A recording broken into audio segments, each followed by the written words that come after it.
Some times అంటే ఇక people అంటే ఎమోషనల్ కాదు అవుతారు, కదా, ఆయన ఒక ఫ్రస్ట్రేషన్ శాసన మండలి సభ్యుడు, ఆయన ఎమ్మెల్సీ, ఆయన ఒక రెస్పాన్సిబుల్ మెంబర్ అయి ఉండి ఒక పొలిటికల్ పార్టీ రిప్రజెంట్ చేస్తూ పైగా ఒక డెకోరం మెయింటైన్ చేయాల్సిన ఫోరంలో పైగా నా డిబేట్ అంటే దానికి ఒక శాంచిటీ ఉంటుంది. ఇక్కడ అలా మీ మాట్లాడి వెనక్కి తీసుకోమని అవకాశం ఇచ్చినప్పుడు కూడా తీసుకోకుంటే మరి అది what you want to, I don't know ఏం చెప్పాలనుకున్నాడు ఆయన. Right, anyway. సో అంటే ఇక మన శాసన మండలి గిట్లా అంటే మండలి ఇంకా అసెంబ్లీలో ఇంకెంత అద్భుతంగా మాట్లాడుతున్నారో అందరం చూస్తున్నాం sir. So I'm not going to comment on that. Yeah, okay. But anyways I'll just come to the crux point, of issue. the matter. Issue sir, అంటే నేను నిన్న కూడా ఇది అంటే ఆలోచించడం జరిగింది, మాట్లాడడం కూడా జరిగింది. అయితే ఇక్కడ ఫోన్ ట్యాపింగ్ జరిగింది ఆ ఇంత ఎవిడెన్స్ ఉంది, ఇన్ని హార్డ్ డిస్క్లు మేము రికవర్ చేయగలిగినాము, ఇన్ని హార్డ్ డిస్క్లు ఇంకో వగైరా ఎవిడెన్స్ వగైరా ఇన్స్ట్రుమెంట్స్ ని డిస్ట్రాయ్ చేసిండ్రు, అదంతా మనం 2 ఏళ్ల నుంచి వింటున్నాం. నా ఒక సూటి క్వశ్చన్ ఏంటంటే సార్, ఇక్కడ క్లియర్ గా ఒక 2 ఏళ్ళు మార్చ్ 2024 లో ఎఫ్ఐఆర్ రిజిస్టర్ చేయడం జరిగింది. ఈ మార్చ్ 2024 లో ఎఫ్ఐఆర్ రిజిస్టర్ చేయడం జరిగినప్పుడు క్లియర్ గా అప్పుడే అంటే అప్పటి నుంచే ఇప్పుడు మీరు ఈ అక్యూజ్డ్ స్టేట్మెంట్స్ చూసుకోండి, లేకపోతే అక్యూజ్డ్ వాదనలు. సార్ ఇనొస్తుందా? Please continue. Sorry. No problem. So ఈ డిఫరెంట్ ఒఫీషియల్స్ అంటే అక్యూజ్డ్ A1 to whoever వాళ్ళ అన్ని స్టేట్మెంట్స్ చూసాను సార్ నేను. వాళ్ళందరి 161 స్టేట్మెంట్స్ రీసెంట్లీ మోస్ట్ అంటే ఆల్మోస్ట్ ఒక 6 to 8 months కన్నా ముందు దాకా నేను చూసాను. సో అన్నిట్లా క్లియర్ గా దాని స్టేట్మెంట్స్ లలో ఎలా జరిగింది, ఏ సిచ్యువేషన్స్ లో జరిగింది, ఏ మంత్స్ నెలలలో జరిగింది, అంటే పొలిటికల్ ఈవెంట్ ఏది, అప్పుడు బ్యాక్గ్రౌండ్ లో ఏమవుతుంది, లైక్ ఎలక్షన్ బై ఎలక్షన్ ఏది ఎట్లా జరిగింది. కానీ ఒక కామన్ పాయింట్ ఏముండనంటే sir, the common point was that ఇది మొత్తము ప్రోటోకాల్. అంటే మీరు అన్నది కరెక్టే, ఫోన్ ట్యాపింగ్ చేసే అధికారము సెంట్రల్ గవర్నమెంట్ కైనా స్టేట్ గవర్నమెంట్ కైనా specific national security reasons, state security reasons, Naxalism ని కంట్రోల్ చేయడానికి and other anti social activities ని ట్రాక్ చేసి కంట్రోల్ చేయడానికే వాడొచ్చు.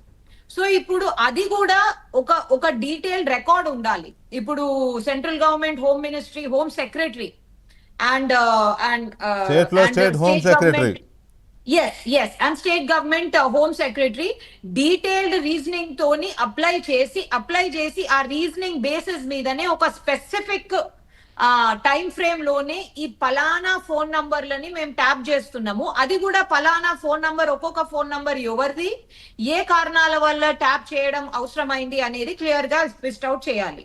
ఆ టైం అయిపోయిన తర్వాత ఎక్స్టెన్షన్లు ఆటోమేటిక్ గా పారీక్ అన్నట్టు తీసుకోవడానికి ఉండదు. ఎక్స్టెన్షన్ కూడా ఒక రీజనబుల్ రేషనాలిటీతోని ఎందుకు ఎక్స్టెండ్ అంటే చేయాలి. నేను అనేది రచనారెడ్డి గారు ప్లీజ్, అంటే ఈ రూల్స్ రెగ్యులేషన్స్ ఈ ప్రోటోకాల్స్ ఇవన్నీ ఉన్నాయి, ఇవి ఎప్పటి నుంచో ఉన్నవే, ఇవాళ ఇప్పుడు భూమి పుట్టినప్పుడు పుట్టినాయి ఇవి. నేను అనేది వాటి గురించి కాదు. చాలా సందర్భాల్లో అన్ని గవర్నమెంట్ చేస్తున్నాయి, కానీ ఒక రామకృష్ణ హెగ్డే అప్పుడే చూసాం మనం కర్ణాటకలో, మళ్ళీ ఇప్పుడు తెలంగాణలో కేసీఆర్ గవర్నమెంట్లో జరిగిందనే పెద్ద ఆరోపణలు చర్చ చూస్తున్నాం. వాళ్ళు అంటారు ఇదంతా బక్వాస్ కథనం, ఇదంతా స్టోరీ అల్లినారని వాళ్ళు అంటున్నారు. కానీ పోలీసులు సిట్ ఏమో సీరియస్గా దర్యాప్తు చేస్తోంది, government, Congress party, including BJP వాళ్ళు సంజయ్ గారు కూడా చెప్పినారు సిరిసిల్ల కేంద్రంగా జరిగింది ఫోన్ ట్యాపింగ్ అని. సో ఇంతమంది జరిగిందని మాట్లాడుతున్నారు, వాళ్ళేమో జరగలేదు, మేమే రివర్స్ క్వశ్చన్లు వేసాం సిట్ని వెళ్ళి అని వాళ్ళు అంటున్నారు. సో జరిగిందా లేదా అనే దాని మీద ఒక అడ్వకేట్గా మీ అబ్జర్వేషన్ ఏంటి? Straight away please. Straight away జరిగిందా లేదా అనేది సిట్ ఇంకా ఇంకా గవర్నమెంట్ ఎంక్వైర్ చేయాలండి. నేను అదే అంటున్నాను. నేను జరగలేదు జరిగిందా అని నేను మాట్లాడడం లేదు. నేను డీటెయిల్స్ అంటే ఉన్నాయి, కేంద్ర evidence హోంశాఖ ఉన్నాయి. సహాయ మంత్రిగా ఉన్న మీ పార్టీ నాయకుడు, కేంద్ర అతని హోంశాఖ ఫోన్ సహాయ ట్యాప్ మంత్రిగా ఉన్న మీ పార్టీ నాయకుడు ఫోన్ ట్యాపింగ్ జరిగింది తెలంగాణలో అని ఆయన చెప్తున్నప్పుడు అదే పార్టీకి అధికార ప్రతినిధిగా ఉన్న మీకు ఇంకా ఏదన్నా డైలమా ఉందా అందులో అనేది? డైలమా గురించి కాదు, అతని ఫోనే ట్యాపింగ్ అయింది అని చెప్పేసి క్లియర్ గా అందులో రాసింది సార్. సిట్ వాళ్ళు పిలిచినారు, correct. It's on record. SIT వాళ్ళు పిలిచినారు, అతని ఫోన్ కూడా Yeah. ట్యాప్ అయింది అని చెప్పేసి. మునుగోడు ఎన్నికల అవును. తర్వాతనో ముందో ఎప్పుడో. అవును. సో అతని ఫోన్ కూడా ట్యాప్ అయిందని చెప్పేసి అందులో రాసింది. Yeah. నేనేమంటున్నానంటే అది ట్యాపింగ్ అయింది, ఇల్లీగల్ ట్యాపింగ్ జరిగింది, ఎటువంటి Right. ప్రోటోకాల్ ఫాలో కాకుండా ట్యాపింగ్ జరిగింది అని కోర్టు డిసైడ్ చేయాలా. మళ్ళీ కాంగ్రెస్ పార్టీ ఎందుకు ఇంత జాప్యం చేస్తుందని. కాంగ్రెస్ ఎందుకంటే పార్టీ సార్, నిన్న నేను మళ్ళీ రవీంద్రరావు గారిని అడిగిన క్వశ్చన్ మిమ్మల్ని కూడా అడుగుతున్నా. ఈ దేశంలో ఏడాదిన్నరలోనే ఎన్ని కేసులు సాల్వ్ అయిపోయినాయి, ఎన్ని కేసులు చేసినారు? ఏడాదిన్నరే కదా. మార్చ్ 2024లో కేసు ఎఫ్ఐఆర్ అయింది.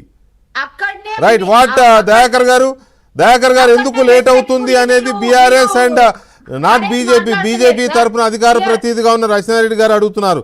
కాంగ్రెస్ పార్టీ ఎందుకు లేట్ చేస్తోంది, దర్యాప్తు ఎందుకు ఆలస్యం అవుతోంది? ఇన్వెస్టిగేషన్ ఒక్క నిమిషం సార్, ఒక్క నిమిషం. హ్యాకర్కి వెళ్లే ముందు ఈ ఇన్వెస్టిగేషన్ ఉన్న హరీష్ రావు ఇవాళ కేటీఆర్ తోని జరపాల్సిన ఎంక్వైరీ, ఇన్వెస్టిగేషన్, రిటర్న్ స్టేట్మెంట్లు ప్రిలిమినరీ స్టేజ్ లో తీసుకోవాలి. మీ నరేటివ్ మొత్తము ఇది illegal phone tapping, family control చేస్తూ ఫ్యామిలీ నడిపించిన వ్యవహారము అని మీరు మొత్తము చార్జ్ మెమోలల్లా ఇంకా కేస్ డైరీలల్లా మీరు రాసినప్పుడు మీరు ఇన్ని రోజుల వరకు మీరు చార్జ్ షీట్ ఎందుకు ఫైల్ చేయలేదు? మీరు ఈ ఎంక్వైరీ సార్ ఎఫ్ఐఆర్ నంబర్ రాగానే మరుసటి రోజు జరపాల్సిన ఎంక్వైరీ ఆ రోజు 161 స్టేట్మెంట్. ఇప్పుడు బయట వచ్చే స్టేట్మెంట్లు అన్నీ కూడా రచనారెడ్డి గారు, బయట వచ్చే స్టేట్మెంట్లు అన్నీ కూడా పొలిటికల్ స్టేట్మెంట్లే. కాంగ్రెస్ పార్టీ నాయకులు మాట్లాడినా, లేక బీఆర్ఎస్ నాయకులు మాట్లాడినా, మీరు మాట్లాడినా, ఇప్పుడు మన దిలీప్ గారు లాంటి వారు మాట్లాడినా, ఇవన్నీ పొలిటికల్ స్టేట్మెంట్లే.